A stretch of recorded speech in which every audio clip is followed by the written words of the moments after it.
Okay, thank you ईश्वर जी। मैं भी सोच रहा था कि जो हमारे राइट नाउ होस्ट हैं, वो भी इतने पावरफुल हैं कि वो हर टॉपिक को इंडिविजुअली ले सकते हैं। तो बहुत ही बढ़िया आज का सेशन इतना लाजवाब था, मैं तो एक पलक देख रहा था और हम लोग अपनी सीट से उठे नहीं हैं एंड जो starting with Gopi ji and उसके बाद प्रकाश जी, देन विनोद जी एंड सचिन जी, क्या गजब के सेशंस किए हैं और टाइम का नहीं पता लगा, इतने इंटरेक्टिव थे सारे लोग, इतना बढ़िया टॉपिक को कवर किया था। तो मैं ये सोच रहा था कि अब मैं क्या बोलूंगा। बहुत ही बढ़िया, इतना लाजवाब था। और मैं राइट नाउ यहाँ जूम रूम में जितने भी लोग हैं उनकी तारीफ करना चाहूंगा, क्योंकि लोग वीडियो ओपन करके बैठे हुए हैं और मैंने देखा कि कमाल है, मतलब इतना बेहतरीन परफॉर्मेंस मुझे उम्मीद नहीं थी। जिस तरह से बैठे हैं तो ऐसे लग रहा है जैसे ऑडिटोरियम में बैठे हैं, पूरे पेन पेपर लिए हुए हैं, बढ़िया अच्छे ड्रेसअप में हैं, स्माइलिंग हैं, नोट कर रहे हैं चीजों को। कमाल। और मुझे लगता है कि अगर ये सारे गुण आपके अंदर हैं तो आपकी सफलता को कौन रोक सकता है। आज तो बिल्कुल वही एहसास हो रहा है जैसे कि हम मीटिंग में वन ऑन वन, जब ऑडिटोरियम्स में बैठकर हम मीटिंग कर रहे होते हैं, बिल्कुल उसी तरह की मीटिंग लग रही है। इतने सारे लोग इतने प्यारे ड्रेसअप में इतने बढ़िया ढंग से बैठे हुए हैं। So hats off to you, आप लोग मुझे लगता है एक बड़ी सफलता के लिए तैयार हो रहे हो और जस्ट बी रेडी। हम लोग तो बहुत एक्साइटेड हैं आने वाला जो नया साल है, बिकॉज इस साल की ये फाइनल मीटिंग है हमारी एंड एक नए साल की बिल्कुल हम स्टार्टिंग पर हैं। तो हम भी तैयार हैं उसके लिए और आई एम श्योर आप सारे लोग तैयार हैं। तो मैं चाहूंगा प्रियंका आपके साथ बात करें और हम लोग आज जो बात करने वाले हैं, we are going to talk about क्या किस तरह से हम अपनी ऑर्गेनाइजेशन बिल्ड करते हैं। ऑर्गेनाइजेशन बिल्ड करने का मतलब क्या है, वो सारी बातें हम आपके साथ करेंगे। और मैं चाहूंगा प्रियंका पहले आपके साथ बात करें। Over to Priyanka. सभी को नमस्कार और हम सभी को स्वतंत्रता दिवस की बहुत बहुत शुभकामनाएं, इंडिपेंडेंस डे की। और आज बहुत ही स्पेशल डे है, स्पेशल डे हमारे पूरे देश के लिए, हम सभी के लिए। और स्पेशल डे हम में से हर किसी एक के लिए है, क्योंकि हम लोग सभी एक कॉमन प्लेटफॉर्म पर जुड़े हुए हैं just because of this and business. और बिजनेस की खास बात क्या है कि ये ड्रीमर्स का बिजनेस है। और क्योंकि लाइफ मिली है तो लाइफ तो डेफिनेटली चले जानी है, लाइफ तो निकल जानी है, लेकिन कितने लोग ऐसे हैं जो उस लाइफ को बेहतर और बेटर करना चाहते हैं। सो वो लोग इस बिजनेस को करते हैं। मैंने जब इस बिजनेस को पहली बार देखा तो बहुत कुछ समझ नहीं आया था, बट ड्रीम्स की भाषा ने और एक्स्ट्रा इनकम की भाषा ने कहीं क्लिक किया था। एंड थैंक गॉड इस बिजनेस के अंदर मैंने सक्सेसफुल कपल्स को देखा और सुना। क्योंकि मैं हमेशा ये बोलती हूँ कि एक माहौल जो होता है, जैसे अभी यहाँ पर बात की, एक माहौल जो होता है वो बड़ा रोल प्ले करता है हम में से, अगर हम सक्सेस को लेना चाहते हैं। सो अभी यहाँ पर बात हुई, सभी लीडर्स ने बहुत पावरफुल टॉक करी, सावित्री जी, संगीता जी और अलका जी, नो डाउट हम सबके अप्लाई। सो बहुत ही पावर पैक्ड सेशन रहा। और अभी मैं ये बोलूंगी कि ये जो हमारा हिंदुस्तान है उसकी खासियत क्या है, अनेकता में एकता। डिफरेंट डिफरेंट लैंग्वेजेस हैं, डिफरेंट कल्चर्स हैं, बहुत कुछ डिफरेंट है, लेकिन फिर भी पूरा पूरा मतलब ये पूरी दुनिया के अंदर खासियत मानी जाती है हिंदुस्तान की। सो एमवे बिजनेस के अंदर भी खासियत है कि हम में से सभी लोग डिफरेंट बैकग्राउंड के हैं, लेकिन फिर भी हर कोई सक्सेस का प्लेटफॉर्म एंजॉय कर सकता है। सो ये खासियत है इस अपॉर्चुनिटी की। ये मैं बोलूंगी इस अपॉर्चुनिटी को बहुत अनोखा बना देती है। और अभी यहाँ पर बात होगी कि बिजनेस के अंदर देखिए दो ही चीज होती है, हम लोगों को स्पॉन्सर करते हैं और प्रोडक्ट का मूवमेंट होता है। सो बिजनेस के अंदर जो विथ होती है, हम जो जिन लोगों को हम स्पॉन्सर करते हैं उसको हम विथ बोलते हैं। और जब हम एक टीम क्रिएट करते हैं तो वो हमारी डेप्थ होती है। तो बिजनेस के अंदर जो विथ होती है वो हमें प्रॉफिटेबिलिटी देती है, और जो बिजनेस के अंदर डेप्थ होती है वो हमें सस्टेनेबिलिटी और सिक्योरिटी देती है। इस बिजनेस के अंदर जो आने वाली इनकम है उनकी सिक्योरिटी देती है। सो अगर एक प्रॉपर कॉम्बिनेशन काम करता है इस बिजनेस के अंदर विथ का और डेप्थ का। सो डेप्थ जब हम बिल्ड करते हैं तो बहुत सारी चीजें ऐसी होती हैं कि जिनको अगर हम ध्यान रखते हैं, और किस तरह से हमारी एक लेग बनती है, क्या उसका मैं बोलूँ क्या उसके की पॉइंट्स होते हैं, कैसे हम पहचान सकते हैं कि वो हमारी एक लेग बन रही है, उसके बारे में आगे बात होगी। बट अगर हम बिजनेस के अंदर डेप्थ बिल्ड करने की बात करते हैं तो डेप्थ बिल्ड करने के अंदर एक बहुत बड़ा रोल होता है हमारा, मैं बोलूंगी कि सुनने का। जब हम किसी को सुनते हैं तो हम उसको ज्यादा समझ पाते हैं बनिस्बत इसके कि जब हम किसी को सुनाते हैं। तो दूसरी चीज मैं ये बोलूंगी कि जब हम एक लेग के अंदर डेप्थ बिल्ड कर रहे होते हैं तो हमारा रिलेशनशिप जो है वो बहुत बड़ा रोल प्ले करती है। हमें ये समझना होता है कि अगर हमारी अपलाइन हमारी डेप्थ के अंदर कहीं काम कर रही है तो वो डेफिनेटली हमारे बिजनेस को सिक्योरिटी दे रही है। सो उस चीज को अगर हम अपलाइन के साथ कम्युनिकेशन में रहते हैं तो बेटर अंडरस्टैंड कर पाते हैं कि कहीं हम ये ना समझे कि हमारी अपलाइन हमें ओवरलुक कर रही है। तो अगर आप उस पॉइंट पर अपलाइन के साथ है, इसके बारे में और डिटेल में बात होंगी। और रिलेशनशिप के अंदर मैं सिर्फ एक चीज बोलूंगी, लेडीज का बहुत बड़ा रोल हो जाता है, क्योंकि बिजनेस के अंदर मैंने एक लीडर को सुना था कि लोग इसलिए बिजनेस को नहीं छोड़ते कि प्रोडक्ट नहीं है, लोग रिलेशनशिप की वजह से बिजनेस को छोड़ते हैं। और जैसे जैसे हम इस बिजनेस को बिल्ड करते गए और ये चीज समझ आने लगी कि जो एक माहौल होता है वो बड़ा रोल प्ले करता है इस बिजनेस को बड़ा करने के लिए। और उस माहौल के अंदर अगर हम रहते हैं तो बहुत सारी चीजों को सीखते हैं, समझते हैं और अपने बिजनेस को बड़ा कर सकते हैं। और मैं ये बोलूंगी कि ये जो कमिंग फिस्कल ईयर है हम सभी के लिए बहुत जबरदस्त ग्रोथ लेकर आने वाला है। सभी एक चैंपियन माइंडसेट के अंदर है, हमें दिख रहा है। So with this wish you all the very very best and once again my husband. Okay, thank you Priyanka. और प्रियंका से बोल रही थी माहौल बनाना बहुत इंपॉर्टेंट होता है। माहौल बनाने का काम हम सभी लोगों का है, वो कोई एक व्यक्ति का नहीं है, हम सभी लोगों का एज ए लीडर माहौल बनाना रिस्पॉन्सिबिलिटी है। आपने 3 इडियट में देखा होगा कि वो एक मूवी थी ना 3 इडियट, काफी फेमस मूवी थी। तो उसमें एक डायलॉग था कि आपका जो फ्रेंड है अगर फेल हो जाता है तो बड़ा दुख होता है, आप चाहते हो फ्रेंड पास हो, लेकिन अगर आपका फ्रेंड, आप ये नहीं चाहते कि आपसे आगे जाए, वो टॉप कर जाए। तो ठीक उसी प्रकार से जब हम इस बिजनेस के अंदर होते हैं, और अगर आप देखेंगे कि आपकी अपलाइन की ग्रोथ भी आपको बहुत मोटिवेट करती है। आपकी डाउनलाइन की ग्रोथ तो सभी को मोटिवेट करती है, लेकिन अगर अपलाइन की ग्रोथ हो जाए ना तो वो भी बहुत ज्यादा मोटिवेट करती है। मोटिवेट इन सेंस की सेंस ऑफ अर्जेंसी क्रिएट करती है हमेशा। आज तक आपने बताया होगा कि सुना होगा कि डाउनलाइन की ग्रोथ से बहुत मोटिवेशन आता है, but I am telling you upline की ग्रोथ से भी उतना ही मोटिवेशन आता है। वो इसलिए आता है बिकॉज हमारे बिजनेस में जो हम देखते हैं कि कई बार लोगों को लगता है कि काल करे सो आज कर, आज करे सो अब को उल्टा कर देते हैं, आज करे सो काल कर, काल करे सो परसों। तो अभी तो महीने में पड़े हुए हैं बरसों। तो वो जो सेंस ऑफ अर्जेंसी है वो क्रिएट होती है जब हम सारे लोग ये डिसीजन लेते हैं कि हम चेंज करेंगे अपने पिन्स को, या हम लोगों को हेल्प करेंगे उनके नए पिन और पोजीशंस हासिल करने में, मतलब कोई नया 3% लाने में, कोई नया 6% लाने में। तो वो जो चीज होती है वो हमेशा मोटिवेट करती है और एक माहौल बनाती है। तो माहौल बनाना हम सभी की कलेक्टिव रिस्पॉन्सिबिलिटीज है। तो मैं आपसे पूछना चाहूंगा, क्या हम सब लोग मिलकर इस नए आने वाले साल के लिए एक माहौल बनाने को तैयार हैं? अगर हम रेडी हैं तो मुझे लगता है कि कोई हमें रोक नहीं सकता। So are you ready? That's my question to you. अगर आप तैयार हैं तो हम आगे बढ़ें। ओके, बहुत सारे लोगों ने बोला हम तैयार हैं, बहुत सारे लोग अभी सोच रहे हैं कि क्या बोले, बट मुझे लगता है कि कुछ लोग भी तैयार होने के लिए बोल देंगे तो बात बन जाएगी। ये जो आपका ये हैंड होता है ना, ये बता देता है। एक्चुअली सोशल मीडिया पर यही चलता है, अगर ये वाला हाथ वैसे दिखा दो तो इसका मतलब कुछ और होता है, बट अगर सोशल मीडिया पर दिखाते हो तो इसका मतलब यू आर रेडी। ओके, हम लोग भी तैयार हैं, आप लोग भी तैयार हैं। अब हम बात करते हैं कि डेप्थ ड्राइविंग का क्या मतलब है। मेरा पहला प्रश्न आपसे ये है कि क्या चीज ज्यादा इंपॉर्टेंट होती है, विथ या डेप्थ? मतलब विथ का मतलब ये होता है जिन लोगों को आप पर्सनली स्पॉन्सर करते हो वो आपकी विथ होती है। जैसे मैंने पर्सनली अपने ब्रदर को स्पॉन्सर किया तो भाई साहब मेरी विथ थे, लेकिन जब उनकी डेप्थ में किसी को स्पॉन्सर किया तो वो डेप्थ थी। मतलब जब उनके साथ किसी को स्पॉन्सर किया तो वो डेप्थ थी। इसी प्रकार से आप सब अपनी मल्टीपल विथ बनाते हैं, क्योंकि डेप्थ बनाएंगे किसकी? विथ की तो डेप्थ बनाएंगे ना। तो इसलिए विथ, अपने आप को पहले विथ में लाना जरूरी है और फिर उस विथ की डेप्थ बनाना जरूरी है। और ये समझना जरूरी है कि एमवे इंडिया के सारे प्लान्स, हर प्लान किस बात पे डिपेंड कर रहा है कि आप अपनी कितनी टीम में, आप अपनी कितनी विथ में डेप्थ बना पा रहे हैं। एमवे इंडिया के जितने भी पिन हैं वो इस बात को सिग्निफाई करते हैं कि आप कहां-कहां अपने ऑर्गेनाइजेशंस क्रिएट करने वाले हैं। अगर वो बोलते हैं कि आपको बीएफआई, तो बीएफआई का मतलब आपकी 3 टीम में डेप्थ आनी चाहिए, इतनी कि वो ऑर्गेनाइजेशन 9% का टोटल बिजनेस क्रिएट कर सके।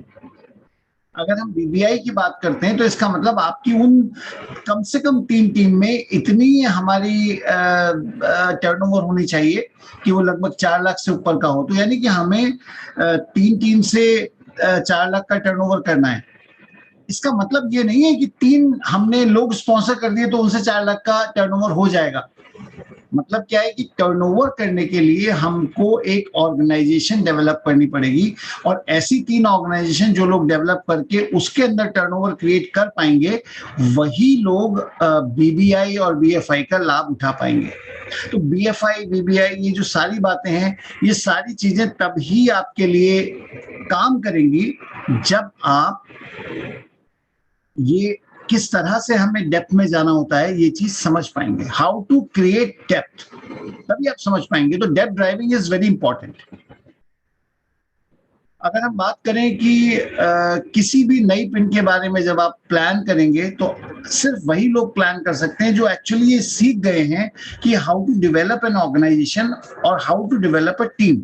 एक टीम डेवलप करना कैसे पॉसिबल होता है वो अगर हम जानते हैं तो समझ लीजिए कि हम इस बिजनेस के अंदर अपने लिए गोल्स बना सकते हैं। तभी हम बात कर सकते हैं कि हम कब सैफायर जा रहे हैं, हम कब प्लैटिनम जा रहे हैं, सैफायर जा रहे हैं, एमरल्ड जा रहे हैं, फाउंडर एमरल्ड जा रहे हैं, डायमंड जा रहे हैं और अबव जा रहे हैं। हम जो भी कुछ प्लान और डिसाइड करते हैं उसमें डेप्थ ड्राइविंग इज इंपॉर्टेंट। बिना डेप्थ ड्राइविंग के इनमें से कोई चीज संभव नहीं है। और अगर हम बात करें तो नीचे आना, ऊपर के लीडर्स को सक्रिय रखते हुए, अगर हम डेप्थ में आ रहे हैं, पॉइंट ए से पॉइंट बी तक आ रहे हैं और हमारे जो बाकी लीडर्स हैं वो भी सक्रिय हैं, तब हम कह सकते हैं कि हम जो है we are into right depth driving. हमने बात की पहले कि हमारी विथ जो हमने पर्सनली स्पॉन्सर की, और उन लोगों को जब हम आगे फर्दर ये बताते हैं कि हम इसके नीचे कैसे जाएंगे, इसको हम डेप्थ ड्राइविंग बोलते हैं।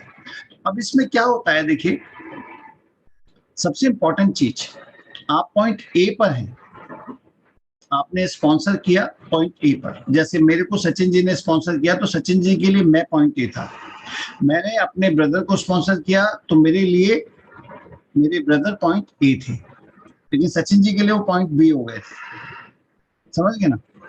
तो जब हम डेप्थ ड्राइव करना शुरू करते हैं तो उसमें इंपॉर्टेंट चीज ये होती है कि हम लोगों को जब हम किसी भी व्यक्ति के साथ बैठकर और उसकी फर्दर लिस्ट से स्पॉन्सर करते हैं तो हम पॉइंट ए से पॉइंट बी तक आते हैं।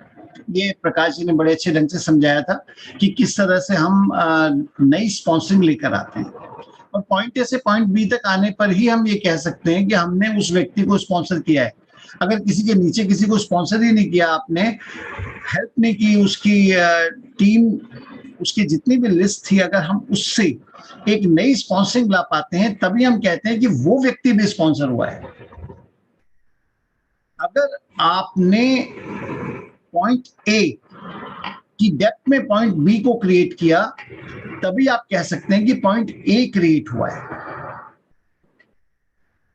अब सबसे महत्वपूर्ण बात क्या है, इस जगह क्वेश्चन आता है कि सर पॉइंट ए जो है वो पॉइंट बी को क्रिएट करना चाह रहा है।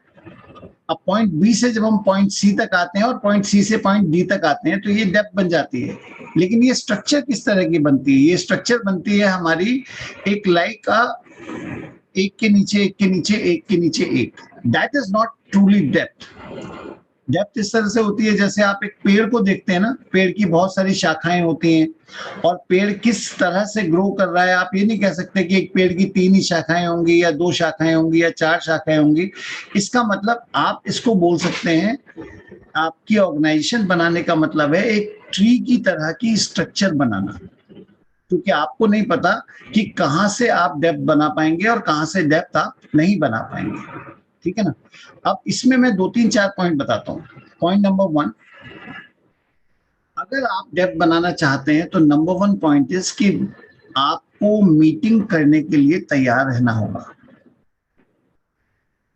बहुत सारी मीटिंग जो 1-on-1 मीटिंग कर रहे हैं वो डेफिनेटली अपनी लेग्स को बना पाएंगे। अगर अगर आप मीटिंग कर रहे हैं तो आप निश्चित रूप से, आई एम श्योर आपके पास ये व्हाइट बोर्ड यहाँ पर विजिबल होगा, ठीक है ना। तो आपको मीटिंग्स एक ऐसी चीज है जिसके लिए आपको तैयार रहना पड़ेगा। और ये जो मीटिंग्स है, ये बोर्ड विजिबल है क्या? ठीक है। अब ये जो मीटिंग्स हैं वो किस तरह की भी हो सकती हैं, वो डिजिटल मीटिंग हो सकती हैं, वो आपकी फिजिकल मीटिंग हो सकती है, किसी भी तरह की मीटिंग हो सकती है, वो वन ऑन वन मीटिंग हो सकती है, वो 2 मीटिंग हो सकती है, वो 3 मीटिंग हो सकती हैं। लोग पूछते हैं कि भाई हम मीटिंग जो है वो कहाँ, जैसे आप यहाँ रहते हैं, मान लीजिए प्रकाश जी आगरा रहते हैं और प्रकाश जी ने किसी को स्पॉन्सर कर दिया ग्वालियर में। तो अब ये जो मीटिंग है प्रकाश जी, क्या आपको ग्वालियर जाके करनी पड़ेगी या आप उस बंदे को यहाँ बुलाएंगे, कैसे करेंगे? क्वेश्चन आता है ना कि भाई हमने तो किसी को ग्वालियर कर दिया स्पॉन्सर, तो अब क्या हमें ग्वालियर जाना पड़ेगा? जी हाँ, आपने स्पॉन्सर किया है किसी को तो आपको ग्वालियर जाना पड़ेगा, या आप वन ऑन वन या आप अपनी जूम मीटिंग करेंगे, दोनों में से कुछ भी करेंगे, but meeting is required in order to create new sponsor. एक नई स्पॉन्सरिंग क्रिएट करने के लिए मीटिंग रिक्वायर्ड है, चाहे वो आप वन ऑन वन करें, चाहे वो आप 2 3 4 लोगों को बिठाकर करें, किसी भी तरह से करें, बट आपको डेप्थ ड्राइविंग के लिए सबसे इंपॉर्टेंट चीज है मीटिंग। बोले मैंने आप किसी बंदे को असम में स्पॉन्सर किया, मैंने किसी बंदे को उड़ीसा में स्पॉन्सर किया, मैंने किसी बंदे को बिहार में स्पॉन्सर किया, तो क्या करूं मैं मीटिंग कैसे करूं? देखो, this is not a problem of the person जिसको आपने स्पॉन्सर किया। आपने किसी को स्पॉन्सर किया तो या तो आप उसे जानते थे या किसी के द्वारा जानते थे, तो वहां पर आपको ये समझना है कि जिन लोगों को हमने स्पॉन्सर किया है उन लोगों को और उनकी लिस्ट में लोगों के साथ मीटिंग करने की व्यवस्था हमने क्या बनाई है। That is the first thing. Vinod ji Alwar में रहते थे, रेदर खैरथल खैरथल में रहते थे, और हम लोग गाजियाबाद में रहते थे।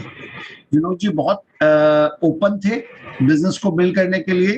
तो अब हम क्या करते, हमको क्या करना था, हमको गाजियाबाद से आके खैरथल पे मीटिंग करनी थी। अब गाजियाबाद से आके अगर खैरथल मीटिंग करनी थी तो हम ये नहीं कह सकते थे कि जी हम गाजियाबाद से खैरथल मीटिंग करेंगे तो 200 किलोमीटर दूर है और हम 200 किलोमीटर जाएंगे और उसमें तो हमारा टाइम मनी एनर्जी बहुत वेस्ट होगा। बट वही इन्वेस्टमेंट है फॉर अ मीटिंग जो आप डेप्थ ड्राइविंग के लिए करते हैं। तो डेप्थ ड्राइविंग जो सबसे इंपॉर्टेंट चीज होगी वो ये होगी कि हम मीटिंग्स के लिए तैयार हैं। जब आप मीटिंग्स करते हैं तो आपकी टीम में कुछ लोग स्पॉन्सर होते हैं। मीटिंग का जो एक तरह से वो होगा, रिजल्ट होगा, वो क्या होगा, न्यू स्पॉन्सरिंग। जो स्पॉन्सरिंग होगी वही हम उसी को हम बोलते हैं कि डेप्थ ड्राइविंग होगी। Sponsoring is a by product of meeting. यहीं पर सारा कुछ होगा, यहाँ पर आपके प्रोडक्ट भी सेल होने लगेंगे, एवरीथिंग वुड स्टार्ट हैपनिंग। तो आपने देखा होगा जिन लोगों के बिजनेस बिल्ड होने लगते हैं वो लोग क्या करते हैं, उनको अगर पता हो या ना पता हो वो भाग दौड़ कर मीटिंग शुरू कर देते हैं। अब मैं अगर किसी को स्पॉन्सर कर रहा हूं तो मेरे लिए, अगर मैं डेप्थ ड्राइविंग करना चाहता हूं और लोगों को भी डेप्थ ड्राइविंग सिखाना चाहता हूं, तो मेरे लिए क्या इंपॉर्टेंट है कि मेरी टीम के अंदर जो लोग प्लान दिखाने वाले हैं उनका नंबर बढ़ना शुरू हो जाए। ये मेरे एक्शंस हैं कि मैं जिसको भी स्पॉन्सर करता हूं उसके साथ बैठता हूं और उसके साथ बैठकर मैं उसके बेसिक्स पर आगे फर्दर काम करते हुए एक नया पॉइंट निकालता हूं। That's the first point. ये हो गया मेरा एक्शन। हमने बात की चाहे वो यहाँ हो या झुमरी तलैया में, कहीं पर भी हो। लेकिन दूसरी चीज होती है एटीट्यूड। तो 2 चीजों पे हम बात करेंगे। पहली चीज होगी हमारी एक्शन और दूसरी चीज होगा हमारा एटीट्यूड। तो एक्शन तो आप सब समझ गए हैं, और हमने 4 बेसिक्स की बात की तो वो एक्शन वहां पर भी निकल के आ रहा था। अगर हम 4 बेसिक्स की बात करते हैं तो वो जो 4 बेसिक्स में आपको एक्शन की बात समझ आ जाती है। लेकिन जो दूसरी चीज है वो है एटीट्यूड। होना क्या शुरू होता है, जैसे ही आप पॉइंट ए से पॉइंट बी पर आते हैं और पॉइंट बी से पॉइंट सी पर आते हैं। अब पॉइंट ये है कि जो पॉइंट ए है, क्या अच्छा अभी विजिबल नहीं है क्या? इज इट विजिबल और नॉट? विजुअल है सर, मोबाइल पे नहीं है। अच्छा मोबाइल पे विजिबल नहीं, फिक्स हो रहा है ये। सर विजिबल है लेकिन वो ओवरलैप मिक्स हो रहा है, ओवरलैप। देखिए, पॉइंट ए से पॉइंट बी आना और पॉइंट बी से पॉइंट सी आना, अगर हम प्रकाश जी का सेशन देखेंगे तो आपको समझ आ जाएगा। ठीक है ना, मतलब हम स्पॉन्सरिंग करना शुरू कर सकते हैं उससे। वो आप अपनी अपलाइन के साथ बैठकर बात करके काउंसिल करके आगे बढ़ सकते हैं। लेकिन जैसे ही वो सब करने के बाद आपकी टीम 3% या 6% या 9% आएगी, तो दूसरी चीज क्या होती है कि आप पॉइंट ए से पॉइंट बी तक आएंगे और पॉइंट बी से पॉइंट सी तक आएंगे, तो क्या पॉइंट ए भी उतना ही एक्टिव है? क्या पॉइंट बी भी उतना ही एक्टिव है? क्या पॉइंट सी भी उतना ही एक्टिव है? प्रैक्टिकली सारे लोगों की एक्टिविटी डिफरेंट डिफरेंट होती है। ये मानते नहीं मानते? अभी सचिन जी बता रहे थे ना, हर बंदा तो बिल्कुल एक सा नहीं होगा ना। अभी मीटिंग के अंदर ये भी बताया गया था, विनोद जी ने बताया था कि समोसे का रिस्पॉन्स भी डिफरेंट डिफरेंट होता है ना। किसी को खाने के बाद पचाने में दिक्कत नहीं होती, किसी को दिक्कत होती है। तो आपकी जो टीम बनेगी, तो रफली 9% के लेवल पे आपकी टीम बन जाती है, से 20-25 लोगों की टीम बन गई। अब ये जो टीम है, ये टीम में अलग अलग तरह के लोग आएंगे। किसी की पर्सनैलिटी कुछ होगी, किसी की पर्सनैलिटी कुछ होगा। ठीक है ना, एक बुक है पर्सनैलिटी प्लस, वो बताती है कि अलग अलग प्रकार की पर्सनैलिटीज होती हैं, पर मोटे तौर पे जो सभी जानते हैं वो एक चीज जानते हैं, कुछ एक्सट्रोवर्ट होते हैं, कुछ इंट्रोवर्ट होते हैं। कोई बंदा तो ऐसा होगा जो आपको 10 साल बाद बोलेगा कि जब मैं आपके घर आया था आपने मुझे चाय को नहीं पूछा था, पर वो 10 साल से पहले नहीं बोलेगा। वो अपना गिला शिकवा भी 10 साल बाद प्रकट करेगा। और कोई ऐसा होगा जो बैठते बोलेगा यार चाय इतनी देर हो गई आई नहीं। तो यानी कि एक्सट्रोवर्ट और इंट्रोवर्ट दो अलग अलग कैटेगरी होगी। उसी तरह से लोग अलग अलग पर्सनालिटी के होते हैं। तो जब 20-25 लोग आपकी टीम में आ गए, तो वहां पर संभावना सबसे ज्यादा किस चीज की बनती है कि अलग अलग पर्सनैलिटीज आने लगती है। जैसे घर में पहला बच्चा होता है तो पेरेंट की सारी एक जो ध्यान होता है वो बच्चे की ओर होता है।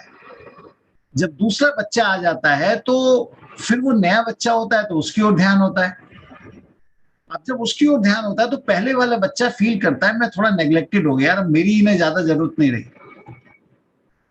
अब ऐसी स्थिति में जब हम डेप्थ ड्राइव करते हैं, ए की लिस्ट से बी पे आते हैं और बी की लिस्ट से सी पे आते हैं, तो कई बार ए सोचने लगता है इन्होंने तो मेरा इस्तेमाल करके नीचे आ गए, अब तो ये नीचे वाले से ज्यादा बात करते हैं, मुझसे कम बात करते हैं। वो ये नहीं समझ पा रहा होता कि आपकी अपलाइन आपकी ऑर्गेनाइजेशन बिल्ड करने में आपकी हेल्प कर रही है। जब तक आप पॉइंट ए से पॉइंट बी और पॉइंट बी से पॉइंट सी नहीं आओगे, आपकी ऑर्गेनाइजेशन बनेगी कैसे? और आपकी वो ऑर्गेनाइजेशन बनाने में आपकी अपलाइन हेल्प कर रही है। तो उस जगह पर आपको क्या करना चाहिए? जब आप ए से बी पॉइंट पर आते हो तो ए को आपको ये जरूर बताना चाहिए कि भाई तुमने बहुत बढ़िया काम किया कि अपनी लिस्ट में मेरे साथ मिलकर कुछ काम किया और हम दोनों मिलकर एक बहुत ही बढ़िया व्यक्ति को स्पॉन्सर कर पाए। अगर आप ये लिस्ट ना निकालते और अगर आप और हम मिलके काम ना करते तो हम एक अच्छे व्यक्ति को ना निकाल पाते। तो आपका दूसरा काम ये बनता है कि तुरंत इसी तरह से कुछ और लोगों की लिस्ट भी निकालो। जो आपने बड़ी लिस्ट बनाई है उसमें से मिलकर बैठकर हम लोग कुछ और प्लान करते हैं ताकि हम आपकी दूसरी लेग पर भी काम शुरू कर सकें। जब ऐसा होता है तो मुझे लगता है कि किसी भी व्यक्ति को ये लगेगा ये मेरा अपलाइन सिर्फ मेरे कॉन्टैक्ट्स ले जाने में इंटरेस्टेड नहीं है, ये मेरे को भी बिल्ड करने में इंटरेस्टेड है। अब उसमें क्या होगा, दोनों चीजें होंगी। कोई व्यक्ति अपने कॉन्टैक्ट्स के साथ दूसरी लिस्ट बना पाएगा, दूसरे लेग बना पाएगा, तीसरी लेग बना पाएगा, कोई नहीं बना पाएगा। लेकिन ऐसी स्थिति में हमको नीचे आना जरूरी है। जब हम ए से बी पर आए और बी से सी पर आए तो हमने ए और बी दोनों को वही बात बोलनी है, क्योंकि सी पर जब हम आएंगे ए और बी की भी अगर एक्टिविटी बनी रहेगी तो वो हमें मोमेंटम क्रिएट करने में हेल्प करेगा। क्या आपने बिजनेस बिल्ड करते टाइम देखा है, ये हमेशा होता है कि जब हम कई बार हमने कुछ टीम्स में एक्सपीरियंस किया कि हम पॉइंट ए पर थे, ए वाज वेरी एक्साइटेड, है ना। हम जैसे बी पर आए अब ए का थोड़ा थोड़ा एक्साइटमेंट कम हुआ और जैसे हमें सी बहुत बढ़िया मिला, ए और बी जो पहले बढ़िया काम कर रहे थे वो अचानक काम करना कम कर दिया।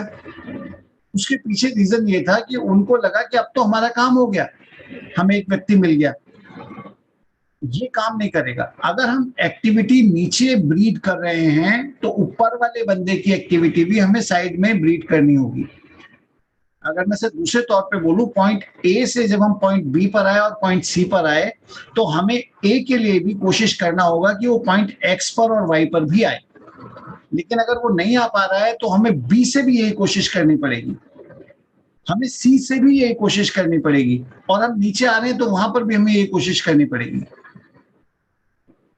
अगर हम ये कोशिश करते हैं तभी हमारी ट्री स्ट्रक्चर बनेगी। अदरवाइज तो हम एक के नीचे एक अगर 50 भी आ जाएंगे तो वो मोमेंटम ब्रीड करने में डिफिकल्ट होंगे। लेकिन अगर हम 10 डेप्थ भी आ रहे हैं और उसमें हमारी ट्री स्ट्रक्चर बनने लगी है, कुछ और लोग भी जिम्मेदारी और एक्टिविटी लेने लगे हैं, तो वो बहुत बढ़िया रहेगा। इसमें दूसरी चीज होती है बैकिंग अप। आप देखिए कि जब हम एक ऑर्गेनाइजेशन बिल्ड करते हैं, जब हम डेप्थ ड्राइव करते हैं, तो उसमें हम ए की लिस्ट पर काम करते हुए बी पर आते हैं और बी की लिस्ट पर काम करते हुए सी पर आते हैं। लेकिन अगर हम कुछ काम ए और बी को भी देते हैं तो वो कहलाता है बैकिंग अप।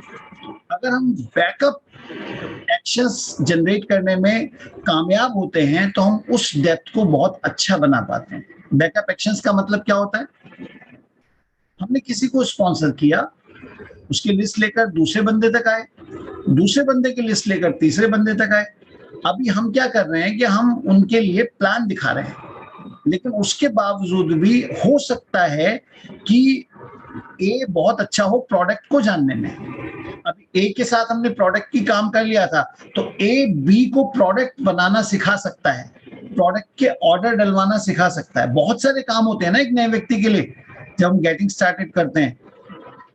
बल्कि ये भी हो सकता है कि अगर हम ए से बी तक आ रहे हैं और बी से सी तक आ रहे हैं, अभी मैं सिर्फ यही पॉइंट ले रहा हूं, ऐसी स्थिति में कई बार आपका सी के साथ कम्युनिकेशन ड्रॉप होने लगा है। सी क्योंकि आपको पर्सनली नहीं जानता है, कोई फेथ रिलेशनशिप नहीं है, तो ए और बी ये जो दो लोग हैं अगर ये सी को जानते हैं तो कम्युनिकेशन स्टेब्लिश करवाना भी एक बैकअप एक्टिविटी है, क्योंकि अदरवाइज कम्युनिकेशन कैसे स्टेब्लिश होगा। तो जब हम डेप्थ ड्राइविंग की बात कर रहे हैं तो उसमें सबसे इंपॉर्टेंट चीज मैंने बताया कि मीटिंग है, but at the same time छोटी छोटी चीजें बहुत इंपॉर्टेंट है। उसमें सबसे बड़ा रोल आएगा कम्युनिकेशन का।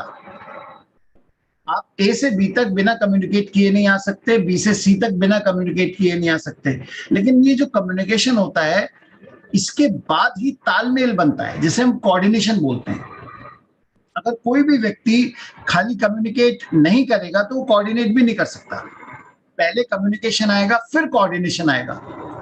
मान लीजिए एक छोटी सी बात है कि मेरे को पॉइंट ए पर जो व्यक्ति है उसकी लिस्ट लेकर पॉइंट बी तक पहुंचना है, तो मेरे को ये पता होना चाहिए कि मैं इसकी लिस्ट कितनी बन गई है, वो किस शहर की लिस्ट है, और हमें कब मीटिंग करनी है, उस मीटिंग के बाद जो मीटिंग हो गई है फॉलो अप कब करना है। इतनी सारी चीजें होंगी एक व्यक्ति को गेटिंग स्टार्टेड तक लाने में कि हमारा उसके साथ कोऑर्डिनेशन तभी हो पाएगा जब दिन में कई कई बार कम्युनिकेशन हो रहा है। इसका मतलब एक सिंपल मतलब ये है कि जिस टीम में भी आप डेप्थ ड्राइव कर रहे हैं उस टीम के लीडर्स आपके साथ multiple time in a day communication कर रहे होंगे। अगर किसी टीम में हफ्ते हफ्ते में कम्युनिकेशन हो रहा है या दिन में कोई एक आध बार बस कम्युनिकेशन हो रहा है तो मतलब डेप्थ ड्राइव नहीं हो रही। डेप्थ ड्राइव के लिए हमें कोऑर्डिनेट करना पड़ता है और कोऑर्डिनेशन बिना कम्युनिकेशन के पॉसिबल नहीं है। हमें कितनी बार, हमें इवन आज भी सचिन जी और हम कितनी बार दिन में कई बार कोऑर्डिनेट कर लेते हैं, क्योंकि अगर हमें कोई मीटिंग भी करनी है तो भी कोऑर्डिनेशन के बिना वो संभव नहीं है। तो डेप्थ ड्राइविंग में तो आपको कोऑर्डिनेशन बहुत ज्यादा चाहिए, तालमेल, आपसी तालमेल, और जिस व्यक्ति का तालमेल जितना बढ़िया होगा उसकी डेप्थ उतनी बढ़िया ड्राइव हो रही होगी। आपको ये समझना है पॉइंट ए तक आप आए हैं तो ए को ये विश्वास दिलाना है भाई तेरे लिए कर रहा हूं मैं।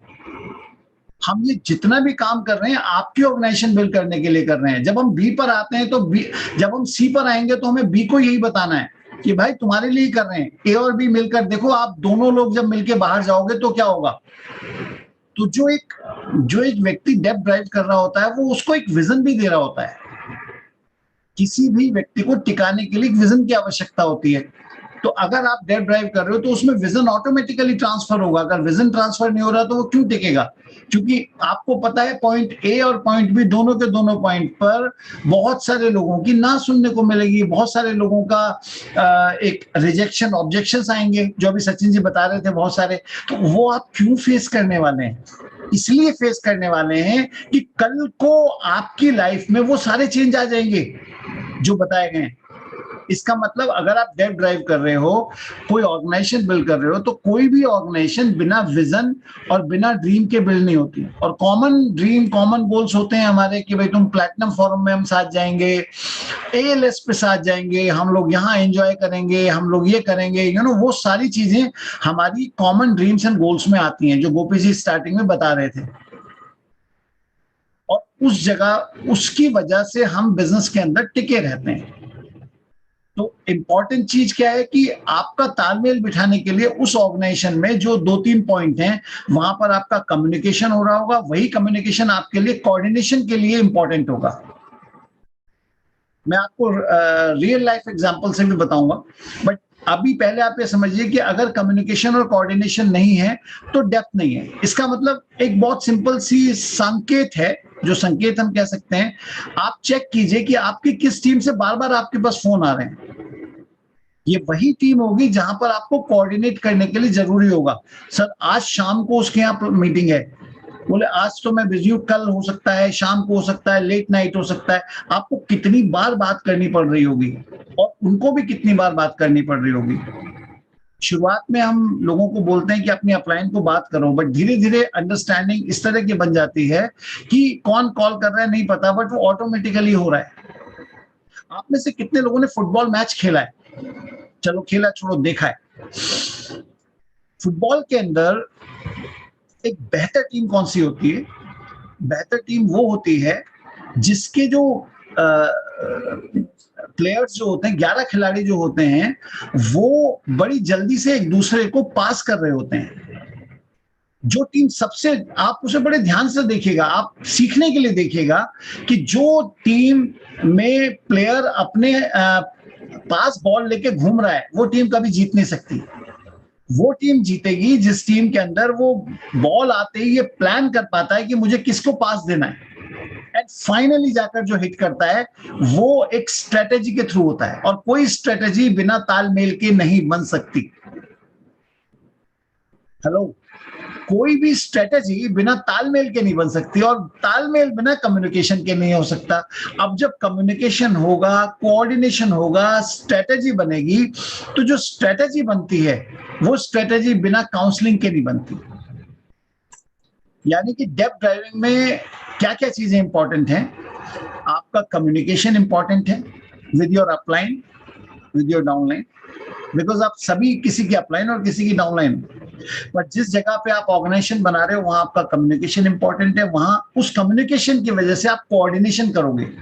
Coordination is a repeated communicating activity, and ये सारी चीजें जब एक स्ट्रेटेजी बनेगी, उस स्ट्रेटेजी के अंदर डिसाइड होती हैं। और वो स्ट्रेटेजी बनाने के लिए आपको क्या चाहिए? अपलाइन के साथ सलाह मशवरा, विचार विमर्श, जिसको हम काउंसलिंग बोलते हैं। क्या प्रैक्टिकली डेप्थ ड्राइव पॉसिबल है? अगर आप ये तीनों काम नहीं कर रहे हैं, प्रैक्टिकली पॉसिबल नहीं है। आप मुझे बताइए, खेल के अंदर क्या आप ये बता सकते हैं कि वो जो हमने एग्जांपल लिया कि आप खेल देखने के समय आप ये नहीं बता सकते कि ये प्लेयर किस दूसरे प्लेयर को पास करेगा। वो प्लेयर कैसे समझ जाते हैं कि किसी दूसरे प्लेयर को पास करना है? सचिन जी, आपने फुटबॉल खेला है, फुटबॉल में कैसे ये पता लगता है कि हमें किसी दूसरे प्लेयर को पास करना है? कैसे, मतलब कैसे पता लगता है ये चीज? तो रेगुलर प्रैक्टिस और प्री माइंडसेट होता है कि हमें पता होता है कि हम किस पोजीशन पे हैं, तो दूसरा किस पोजीशन पे पहुंच चुका होगा, वो आपसी तालमेल होता है। ये कुछ इस तरह की चीज हो जाती है कि खेलते खेलते रिफ्लेक्स के अंदर आपको आ जाता है कि आपको पास किसको देना है। पर नंबर 1 प्रैक्टिस, और प्रैक्टिस का मतलब वही है कि बार बार किसी चीज को रिपीट करना, ठीक है ना? यानी कि अगर हम पॉइंट ए से पॉइंट बी से पॉइंट सी से पॉइंट डी आते हैं और ऊपर वाले व्यक्ति को विश्वास दिलाते चले जाते हैं कि भाई हम आपके लिए ये चीज बिल्ड कर रहे हैं, तो ये काम पॉसिबल होने लगता है डेब्ट ड्राइविंग का। डेब्ट ड्राइविंग में अभी हमने बात की कि भाई आपको मीटिंग आना चाहिए, कैसे ओपन मीटिंग करते हैं, कैसे होम मीटिंग करते हैं, कैसे जूम मीटिंग करते हैं। देन हमने दूसरी बात किया, वो चाहे कहीं भी हो, आपका नेटवर्क जहां पर भी हो वहां आपको करनी है। दूसरे हमने बात की कि अपलाइन और डाउनलाइन के बीच में हमारा कम्युनिकेशन बहुत अच्छा स्टैब्लिश होना चाहिए, जिसकी वजह से कोऑर्डिनेशन बन सके, जिसकी वजह से आपका कोऑर्डिनेशन के बाद एक स्ट्रेटेजी हो कि भाई हम ये किस तरह से क्या क्या करने वाले हैं। उसके बाद आपके लिए बहुत ही इंपॉर्टेंट चीज है कि आपका जो अपलाइन है जब वो डेप्थ में आ रहा है तो आप दो तरह से ट्रीट कर सकते हो कि आप पॉइंट ए पर आए और पॉइंट बी पर आप ए से आए। अब आपके पास जो पॉइंट ए है उसके पास एक तो तरीका ये हो सकता है कि वो अपनी बाकी सारे कॉन्टैक्ट लिस्ट में बोले कि वे आपको जो है वो बात करने वाले हैं और वो जो है देख लेना, थोड़ा सा टाइम निकाल के फोन उठा लेना उनका। एक तरीका ये है कि देखिए मैंने आपका जो कॉन्टैक्ट है या आपका जो नंबर है मैंने एक ऐसे व्यक्ति को दिया है जो बहुत ही सक्सेसफुल है और बहुत ही सफल है। उनकी बातें सुनने के लोग काफी बेचैन रहते हैं, लेकिन मेरी उनसे बात हो रही थी, मैंने आपकी काफी तारीफ की और उनको आपके बारे में बताया कि आप भी कुछ ढूंढ रहे हैं। तो आपके लिए एक प्रिविलेज होगा अगर उनकी कॉल आपके पास आती है तो, बट ध्यान से उनकी बात सुनिएगा। एक तरीका ये हो सकता है। मैं कहना क्या चाहता हूं कि अगर आप पॉइंट ए से पॉइंट बी पर आना चाहते हैं तो बीच के लोगों की जो बैकिंग अप एक्टिविटी थी उसके अंदर सबसे इंपॉर्टेंट एक्टिविटी होगी एडिफिकेशन ऑफ योर अपलाइन। आपकी अपलाइन बड़े कन्वीनियंटली, बड़े आसान तरीके से डेप्थ में आ सकती है यदि आप अपनी अपलाइन को प्रॉपरली एडिफाई कर रहे हैं। अगर आप अपनी अपलाइन को एडिफाई नहीं कर रहे तो ये काम कई गुना मुश्किल हो जाता है। देखिए बहुत सिंपल सी चीज है, एडिफिकेशन, री एडिफिकेशन। हमेशा आप जो एडिफाई अपने अपलाइन को करते हैं वो बैक अपने आप आपके पास आ जाता है। मैंने देखा है जिन टीम्स में अपलाइंस की एडिफिकेशन कम होती है उन टीम्स में डेप्थ को ड्राइव करना वो काफी मुश्किल काम हो जाता है, बिकॉज अपलाइन ने कोशिश किया है डाउनलाइन तक आने का, लेकिन वो जिस व्यक्ति से बात कर रहे हैं वहां पर उसको ये लग नहीं रहा कि मुझे अभी इनसे बात करना चाहिए, क्योंकि पहली बार में आपका कोई अपलाइन ये नहीं बोलने वाला जी मैं बहुत ऊंची चीज हूँ, मैं तुर्रम खाऊं और मेरे से बात करना आपके लिए बहुत बड़ी बात है। आप नहीं बोल सकते, मतलब आप अपने हाथ से अपनी जिस कुर्सी पर बैठे हैं उसे उठा नहीं सकते। जैसे व्यक्ति अपना गला तक खुद दबा नहीं सकता, उसी तरह से आप अपनी कुर्सी खुद उठा नहीं सकते और अपनी तारीफ खुद कर नहीं सकते। और अगर आपने अपनी तारीफ कर ली तो कहानी उससे पहले ही खत्म है। अपनी तारीफ खुद करने से बेहतर है ना करना। तो इसलिए आपकी तारीफ कौन करेगा? आपकी तारीफ आपका डाउनलाइन करेगा, और आपकी डाउनलाइन की तारीफ कौन करेगा? वो आप करेंगे। तो एडिफिकेशन एंड बैक एडिफिकेशन से हमारी टीम का वो जो हम कोऑर्डिनेशन और स्ट्रेटेजी की बात कर रहे थे, उस स्ट्रेटेजी में एडिफिकेशन आता है। That you need to know कि कैसे आपको अपनी अपलाइन को एडिफाई करना है। अगर आप जानते हैं अपनी अपलाइन को एडिफाई करना तो मुझे लगता है ये काम बड़ा आसान हो जाता है। एडिफिकेशन सीखना बहुत इंपॉर्टेंट है। एडिफिकेशन का मतलब ये नहीं होता कि आपको किसी गलत चीज के बारे में आप उनको बता रहे हैं, लेकिन सही चीज। अगर आपका अपलाइन आप अपना टाइम निकालकर आपके साथ काम कर रहा है तो आप उसको एडिफाई करो कि वो मेरी सक्सेस में इंटरेस्टेड है, हम लोग मिलकर काम कर रहे हैं, उनकी नॉलेज बहुत जबरदस्त है और ये मेरे लिए प्रिविलेज है कि वो हमारे साथ मिलकर काम कर रहे हैं। ये सारी बातें एडिफिकेशन में आती हैं। अगर आप ऐसा करते हैं और वो आपको भी वक्त देने के लिए तैयार हो जाएंगे, क्योंकि मैंने उनसे आपके बारे में काफी अच्छा बोला है, तो आप सामने वाला आदमी भी ये सोचेगा यार मेरे लिए अच्छा बोला है तो मैं कुछ गलत ना बोलूं जिससे मेरा इंप्रेशन खराब ना हो जाए। सो वो सारी छोटी छोटी टेक्निक्स हैं जो आपको सीखनी होंगी। अगर वो सीखते हैं तो बात बन जाएगी। अब एटीट्यूड की हम बात कर रहे थे, जैसे आपका एक्शन की बात की हमने, अब एटीट्यूड की बात कर रहे थे हम कि भाई कुछ अपलाइंस आपकी टीम के अंदर एक्शन में इन्वॉल्व होंगे, कुछ अपलाइन आपकी टीम में एटीट्यूड में इन्वॉल्व होंगे। एटीट्यूड में इन्वॉल्व होने का मतलब कि जब हम एक ऑर्गेनाइजेशन बिल्ड कर रहे हैं तो उस ऑर्गेनाइजेशन में हम ये भी देखेंगे ना कि हमने कितने लोगों को ये चीजें जो हम खुद कर रहे हैं सिखा दी। क्या हमारी टीम में प्लान लेने वाले लोग बढ़ते चले जा रहे हैं? क्या हमारी टीम के अंदर लोगों को इंटरेक्ट करके लोगों को हैंडल करने वाले लोग बढ़ते चले जा रहे हैं? मतलब कई बार लोगों में ये विश्वास नहीं हो पा रहा होता कि मैं सामने वाले व्यक्ति को आंसर क्या करूंगा। क्या हमारी टीम में ऐसे लोग बढ़ते जा रहे हैं जो अभी लोगों को आंसर कर सकते हैं? किसी भी तरह का कोई क्वेश्चन पूछ ले, क्या उनका कॉन्फिडेंस लेवल ऐसा है? तो कुछ चीजें तो सिर्फ आपके एक्शन में हो गई, लेकिन कुछ चीजें ऐसी हो गई जो एटीट्यूड वाली हैं। एटीट्यूड में ये भी होता है कि कई बार लोग सोचने लगते हैं कि जैसे आपके अपलाइन ने पॉइंट ए बिल्ड किया, पॉइंट बी बिल्ड किया, पॉइंट सी बिल्ड किया, अब कई सारे पॉइंट आ गए, अब ए ये सोचने लगे ये तो मेरी टीम है, बी ये सोचने लगे ये तो मेरी टीम है, तो सी क्या सोचेगा ये तो मेरी टीम है। एक्चुअली एक चीज समझिएगा, ये मेरी टीम तो ग्रामेटिकली गलत शब्द है। टीम तो हमेशा हमारी होती है।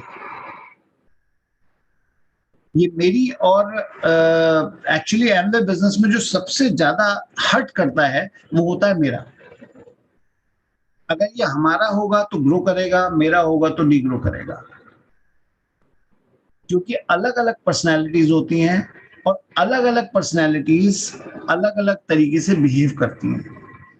हर व्यक्ति का रिएक्शन प्रोसेस डिफरेंट होता है और कोई एक आदमी हर पर्सनैलिटी के साथ रिलेट कर जाए ये भी बड़ा मुश्किल होता है। तो हमेशा जब टीम में काम हो रहा होता है तो कोई किसी को रिलेट कर जाएगा, कोई किसी को रिलेट कर जाएगा। किसी को सचिन जी जैसा सॉफ्ट बंदा बहुत पसंद आएगा कि देखो इन्होंने बात भी कह दी और पता भी नहीं चला। सचिन जी प्यार से थप्पड़ भी मार देते तो पता ही नहीं चलता कि थप्पड़ मारा है, ठीक है ना। तो अलग अलग तरह के लोग होंगे। कोई बंदा बहुत प्यार से बोलना चाहेगा तो उसको ये लगेगा ये मेरे थप्पड़ में मार रहा है। तो ये दो अलग अलग पर्सनैलिटीज होगी। कोई तीसरी पर्सनैलिटी भी होगी, वो पहले जोर से थप्पड़ मारेगा फिर पुचकारता रहेगा बहुत देर, बंदा भूल जाएगा कि मेरे को थप्पड़ लगा था, ठीक है ना। अलग अलग तरह के लोग होंगे। तो हमको एक्चुअली टीम में जब काम करते हैं तो अलग अलग पर्सनैलिटीज होती हैं, अलग अलग लोगों की नेचर होती है, सब मिलकर एक दूसरे के साथ ग्रो कर जाते हैं। जैसे पहले पुराने जमाने में होता था कि 5 बच्चे होते थे, 6 बच्चे होते थे, तो बड़े वाला बच्चा छोटे बच्चे को अपने आप पाल लेता था। आज एक बच्चे में इतना बिजी हो गए हैं लोग कि भैया वो खाने नहीं खा के देता। तो पॉइंट वही आ गया कि हमारा जो पोस्चर होता है वो भी हमेशा तभी बेहतर रहता है जब हम टीम में रहते हैं। So being in a team is the most important thing. इसमें बहुत सारे पॉइंट हैं। मेरे ख्याल से अभी हम और मीटिंग्स करेंगे और बड़े लेवल पे करेंगे तो बहुत बातें करेंगे, but actually Amway business is driving depth. और जब आप डेप्थ ड्राइव करते हो तभी आपको अलग अलग तरह के तजुर्बे होते हैं। हमने एक्चुअली सीडीज को और बुक्स को कब अडॉप्ट किया था? हमने तब अडॉप्ट किया था हम 12% पे थे, 15% नहीं आ पा रहे थे। नेटवर्क 9% गया, 9 से 12 गया, पहले महीने में 9 चला गया, फिर 12 चला गया और फिर 15 नहीं जा रहा था।